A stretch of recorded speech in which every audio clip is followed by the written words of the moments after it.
Hello friends, welcome back to my channel. तो आज के इस वीडियो में जो बचे हुए क्वेश्चन है वो आप लोगों के साथ मैं शेयर करने वाली हूँ। तो ये जो कल्याण सिंह कैंसर हॉस्पिटल जो हमारा है वहाँ से वैकेंसी आ रखा था और उसमें ये सारे क्वेश्चन मेनली आ रखे थे। तो मेनली हमने 40 क्वेश्चन डिस्कशन कर रखे हैं और 20 क्वेश्चन बचे हैं जो कि इस वीडियो में हम लोग ख़त्म करने वाले हैं। और जो नॉन टेक्निकल क्वेश्चन है हमारे 40 उसको हम लोग नेक्स्ट वीडियो में देखने वाले हैं। तो वीडियो में अंत तक जुड़े रहिए और अच्छे अच्छे क्वेश्चन पाइए। तो स्टार्ट करते हैं वीडियो को। पहला क्वेश्चन है हमारा, pressure inside a full oxygen cylinder and full nitrous oxide cylinder is respectively. तो यहाँ पे आपको जो है प्रेशर बताना है फुल ऑक्सीजन सिलेंडर का, और फुल यानी भरा हुआ ऑक्सीजन का सिलेंडर है उसका प्रेशर कितना होगा, और भरा हुआ नाइट्रस ऑक्साइड का सिलेंडर है उसका प्रेशर कितना होगा, ये आपको बताना है। राइट आंसर हमारा यहाँ होगा सी ऑप्शन, यानी कि ऑक्सीजन सिलेंडर अगर पूरा भरा है तो उसका 2000 PSI होगा प्रेशर, और अगर वो आधा भरा है तो 1000 PSI प्रेशर होगा उसका। ठीक है।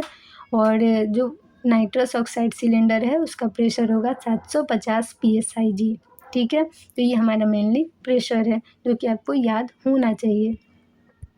नेक्स्ट क्वेश्चन हमारा है एम्बू स्टैंड्स फॉर। तो मेनली आपका यहाँ पे क्या है, तो AMBU, एम्बू का फुल फॉर्म क्या होगा, तो राइट आंसर होगा यहाँ पे D option, artificial manual breathing unit. Next question हमारा यहाँ पे है pin index safety system used in anaesthesia machine. तो pin index system anaesthesia machine में यूज होता है, तो इसका मेनली क्या पर्पस है, क्या काम है, तो मेनली राइट आंसर होगा D option, to prevent incorrect cylinder attachment. यानी सिलेंडर जो होते हैं नाइट्रस ऑक्साइड और ऑक्सीजन का सिलेंडर मशीन से अटैच होता है तो वो सही जगह पे अटैच हो, इसीलिए पिन इंडेक्स सिस्टम होता है। क्योंकि सबको उतना पता नहीं होगा, अगर कोई वार्ड बॉय या स्वीपर वहाँ पे आ रहे हैं या फिर कोई नए स्टाफ आ रहे हैं और उनको नॉलेज नहीं है इस चीज़ का, तो वो सिलेंडर को लगाने का ट्राई करेंगे। और ये जो है पिन इंडेक्स सिस्टम, ये एक तरह का सेफ्टी सिस्टम है जो कि गलत सिलेंडर को गलत जगह पर अटैच होने ही नहीं देगा। तो ये प्रिवेंट करता है इस इनकरेक्ट सिलेंडर अटैचमेंट ना हो। तो राइट आंसर होगा इसका डी ऑप्शन। और इसमें एक और हमारा था कि पिन इंडेक्स सिस्टम में आपका याद रखना है कि जो योक असेंबली है वो आपका हाई प्रेशर सिस्टम में आता है, और सिलेंडर किस टाइप के होते हैं जो कि एनेस्थीसिया मशीन में अटैच्ड होते हैं, तो ई टाइप सिलेंडर अटैच्ड होते हैं। तो ये भी इंपॉर्टेंट क्वेश्चन है, आपको याद होना चाहिए। फिर इसका पिन इंडेक्स जो है वो अभी नेक्स्ट क्वेश्चन में डिस्कस करेंगे, इसीलिए मैंने यहाँ पे सबका पिन इंडेक्स आपके साथ शेयर नहीं करा है। तो मैंने आपका क्वेश्चन है next, mannitol is given in head injury patient 2। तो मैनिटॉल जो है हेड इंजरी पेशेंट में क्यों दिया जाता है, तो राइट आंसर होगा टू रिड्यूस इंट्राक्रैनियल प्रेशर। तो ये ऑप्शन ही राइट आंसर है। अब आगे क्या इस पर डिस्कशन करना है, राइट आंसर हो गया इंट्राक्रैनियल प्रेशर को कम करने के लिए। नेक्स्ट हमारा है साइडेक्स हैज़ विच कंपोनेंट। तो मेनली अभी मैंने बहुत सारी वीडियो में आपको ये बता रखा है कि साइडेक्स यूज होता है ओटी में, साइडेक्स होता है इंस्ट्रूमेंट को स्टेलाइज करने के लिए। तो साइडेक्स में मेनली क्या होता है, तो 2% ग्लूटाल्डिहाइड होता है उसमें। ठीक है क्या, तो 2% ग्लूटाल्डिहाइड सॉल्यूशन होता है। तो बी ऑप्शन इस क्वेश्चन का राइट आंसर है। अब हमारा नेक्स्ट क्वेश्चन है protamine sulphate is antidote of. तो प्रोटामीन सल्फेट जो है वो किसका एंटीडोट है, किस ड्रग का एंटीडोट है, तो राइट आंसर होगा बी ऑप्शन, हिपेरिन। हिपेरिन का एंटीडोट कौन है, कौन सा ड्रग है, तो प्रोटामीन सल्फेट। नेक्स्ट क्वेश्चन हमारा है appropriate negative pressure in suction machine. तो सक्शन मशीन जो ओटी में यूज किया जाता है तो उसका नेगेटिव प्रेशर कितना होगा लगभग, तो मेनली जो है ये ऑप्शन होगा 50 से 100 mmHg। कितना, तो 50 से 100 mmHg जो है सक्शन मशीन का नेगेटिव प्रेशर होगा। और हमारा नेक्स्ट क्वेश्चन है temperature of operating room should be. Operation theatre room का टेम्परेचर नॉर्मली कितना होना चाहिए, तो राइट आंसर होगा सी ऑप्शन, 20 से 25 डिग्री सेंटीग्रेड।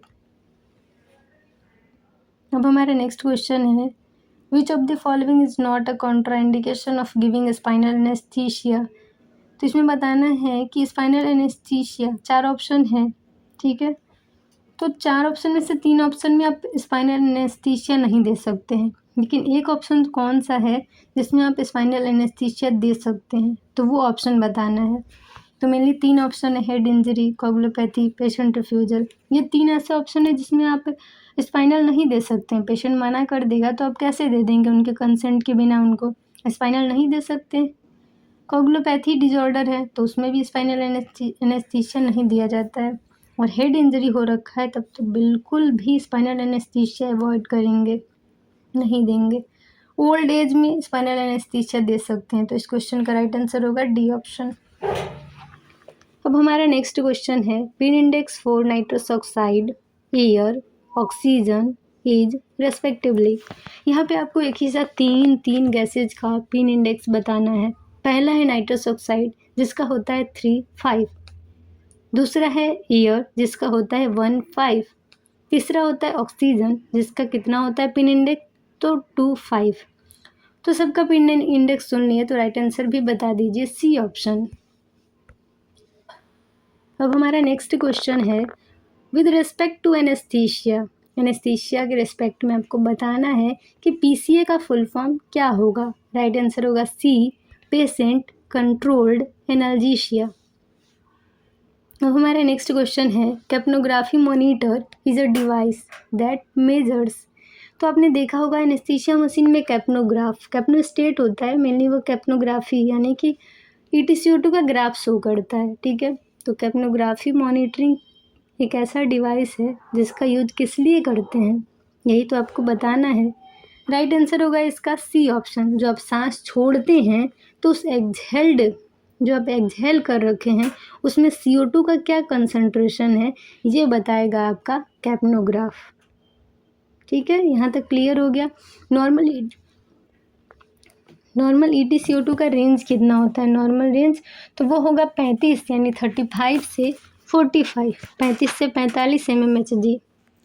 अब हमारा नेक्स्ट क्वेश्चन है, Glasgow comma scale has all except GCS। आपने सुना होगा, पेशेंट का जो कॉन्शियसनेस का लेवल है उसको चेक करते हैं, न्यूरोलॉजिकल एग्जामिनेशन के लिए चेक करते हैं, ठीक है। अगर किसी का हेड इंजरी हो रखा है, किसी का ट्रॉमा हो रखा है, ठीक है, उसके बाद हेड में इंजरी आ गई है, ठीक है, तो उस कंडीशन में चेक करते हैं उनका कॉन्शियसनेस लेवल। तो मेनली आपका जो है GCS में क्या क्या देखते हैं अगर आपको पता होगा, तो एक जो नहीं देखते हैं वो आपको ऐसे ही पता चल जाएगा। तो जो GCS में नहीं देखते हैं वो इसमें बताना है। तो मेरे सी ऑप्शन इस क्वेश्चन का राइट आंसर है, सेंसरी रेस्पॉन्स।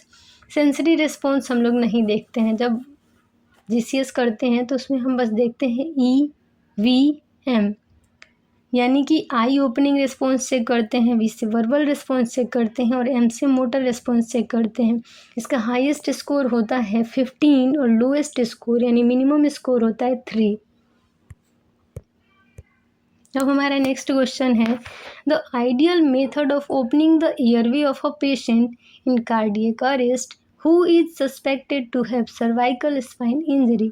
मान के चलिए कोई ट्रॉमेटिक पेशेंट है, अगर ट्रॉमा वर्ड आ जाता है तो उस पेशेंट में एयरवे ओपन करने के लिए कौन सा टेक्निक यूज करते हैं, अगर कार्डियक अरेस्ट हो रखा है उसको तो मेनली राइट आंसर होगा बी ऑप्शन, जॉ थ्रस्ट। तो फिर से इस क्वेश्चन को रिवाइव करते हैं और सोचते हैं कि मैंने यहाँ पे बोला है ट्रॉमा हुआ है तब, तो घुमा के क्वेश्चन आ सकता है, डायरेक्टली लिख सकता है कि सर्वाइकल स्पाइन इंजरी हो रखी है पेशेंट को, या फिर आप ऐसा समझ रहे हैं, देख के पता लग रहा है आपको, सस्पेक्ट कर रहे हैं कि सर्वाइकल स्पाइन इंजरी हो रखी है पेशेंट को और उसको कार्डियक अरेस्ट हो गया है, तो आप उनके एयरवे को ओपन करने के लिए कौन सा तरीका अपनाएंगे। तो जॉ थ्रस्ट यहाँ पे है। अगर यहाँ पे सर्वाइकल स्पाइन इंजरी नहीं दिया होता, लिखा होता कि ट्रॉमा हो रखा है पेशेंट को, तो वहाँ पे भी तो आपको सस्पेक्ट करना होगा कि इंजरी हो सकती है। तो ट्रॉमा अगर आ गया तो फिर सर्वाइकल स्पाइन इंजरी आ गया, तो आपको यहाँ पे जॉ थ्रस्ट ही आंसर करना है। बस यही आपको हम समझाना चाहते हैं। राइट आंसर समझ गया, जॉ थ्रस्ट। अब हमारा नेक्स्ट क्वेश्चन है, tiny air sacs in the lungs are called. तो राइट आंसर होगा एल्वियोलाई। एल्वियोलाई ऐसा पार्ट है हमारे लंग्स का जहाँ पे गैसियस एक्सचेंज हुआ करते हैं, जहाँ पे गैसियस एक्सचेंज होते हैं। राइट आंसर पता चल गया, एल्वियोलाई। नेक्स्ट क्वेश्चन है, non invasive method of estimating arterial oxygen. हमारे बॉडी में ऑक्सीजन का लेवल पता किया जाता है। बाहर से एक प्रोब लगा देते हैं, एक डिवाइस लगा देते हैं और हमको पता भी लग जाता है। तो उस नॉन इन्वेजिव मेथड का आपको नाम बताना है, उस डिवाइस का नाम बताना है जो कि आर्टेरियल ऑक्सीजन का पता लगा लेता है। तो वो है आपका पल्स ऑक्सीमीटर। जो पल्स ऑक्सीमेट्री है वो आपका राइट आंसर होगा इस क्वेश्चन का। एक और पॉइंट यहाँ पे आपको समझाना है कि इन्वेजिव और नॉन इन्वेजिव में डिफरेंस क्या है। जैसे कि आप जो हैं हमारे स्किन के अंदर एंटर कर रहे हैं ब्लड वेजल में, ठीक है, और फिर किसी चीज़ का मॉनिटरिंग कर रहे हैं, ठीक है, यानी इन्वेजन कर रहे हैं आप, तो वो इन्वेजिव मेथड है। जैसे कि आर्टरी में कैनुला डाल लें, फिर आप आर्टेरियल ब्लड प्रेशर चेक कर रहे हैं, तो वो क्या है, इन्वेजिव मेथड है। लेकिन आप बाहर से एक बीपी कफ बांध दिए स्किन के ऊपर, ठीक है, यानी कि बीपी कफ बांध दिए हाथ में और आप बीपी चेक कर रहे हैं, तो वो नॉन इन्वेजिव मेथड है। यानी बाहर से ही आप जो है पता लगा रहे हैं कि बीपी कितना है। पल्स ऑक्सीमीटर जो है उंगली में लगा के या फिर पैर के अंगूठे में लगा के या कान के ईयर लोब में लगा के चेक कर रहे हैं। तो ये सारे तरीके हैं नॉन इन्वेजिव, ठीक है। तो इन्वेजिव नॉन इन्वेजिव आप समझ गए होंगे। अब हमारा नेक्स्ट क्वेश्चन है, which of the following is not true regarding pulse oximeter. Pulse oximeter को मतलब पल्स ऑक्सीमीटर के लिए कौन सा स्टेटमेंट्स इसमें से सही नहीं है, ये आपको बताना है। तो राइट आंसर इसमें हमारा बी ऑप्शन होगा, और जो बचे हुए ऑप्शन है वो आप पढ़ लीजिएगा, ठीक है। तो वो भी आप लोग के साथ शेयर कर देते हैं, मुझे पता है आप लोग पढ़ेंगे नहीं। तो पहला है कि ब्लड में जितना सेचुरेशन है वो मेजर करता है, तो ये तो बिल्कुल सही है पल्स ऑक्सीमीटर के लिए। दूसरा है कि वो ब्लड के सारे गैसेज का सेचुरेशन बताता है, तो ये बिल्कुल गलत है, क्योंकि पल्स ऑक्सीमीटर बस ऑक्सीजन का सेचुरेशन बताएगा। तो यहाँ बी ऑप्शन इस क्वेश्चन का राइट आंसर है। तो और भी जो बचे हुए ऑप्शन है उसको भी समझ लेते हैं। जो पल्स ऑक्सीमीटर है उसका काम है ब्लड में ऑक्सीजन का सेचुरेशन क्या है उसको बताना। जो प्रोब होता है, जो सेंसर करता है, उसको कहाँ कहाँ लगाते हैं, तो फिंगर्स में, पैर के अंगूठे में लगा सकते हैं और कान के लोब में यानी ईयर लोब में लगा सकते हैं। ये बहुत ज़्यादा ही सेंसिटिव मॉनिटरिंग करता है। तो इसका आप क्वेश्चन भी समझ गए, आंसर भी समझ गए। अब बढ़ते हैं नेक्स्ट क्वेश्चन की ओर। नेक्स्ट क्वेश्चन हमारा है, what should be rate of compressions पर minute while providing chest compressions इन CPR। अगर किसी भी पेशेंट को कार्डियो पुल्मोनरी रिससाइटेशन यानी कि CPR देते हैं आप, तब चेस्ट कंप्रेशन का रेट क्या होगा, 1 मिनट में आपको कितना कंप्रेशन देना होगा। तो आंसर होगा हमारा यहाँ पे ए ऑप्शन 100 to 120 पर मिनट। 1 मिनट में आपको 100 से 120 बार कंप्रेशन, चेस्ट कंप्रेशन देना होगा। इसका डेप्थ कितना होता है, कितने साइकिल दिए जाते हैं, ये आपको पता होना चाहिए। तो मेनली 1 मिनट में 5 साइकिल पूरा करना है, यानी 100 से 120 रेट ऑफ चेस्ट कंप्रेशन देना है। डेप्थ कितना होना चाहिए, एडल्ट में आपका 4 से 6 सेंटीमीटर यानी 2 से 4 इंच ले सकते हैं एडल्ट में। नेक्स्ट क्वेश्चन हमारा है, what will be the pulse pressure for a blood pressure reading of 130/80 mmHg। आपको पल्स प्रेशर निकालना आना चाहिए, क्योंकि ये बहुत ही आसान है, आप ऐसे ही कैलकुलेट कर सकते हैं। तो मेनली सिस्टोलिक जो है वो 130 है और डायस्टोलिक यहाँ पे 80 है। तो पल्स प्रेशर क्या करेंगे, systolic minus diastolic, right answer हो गया 50। तो ये इसका पल्स प्रेशर हो गया। अब हमारा नेक्स्ट क्वेश्चन है, world anaesthesia day is celebrated on. World anaesthesia day कब मनाया जाता है, तो 16 अक्टूबर को।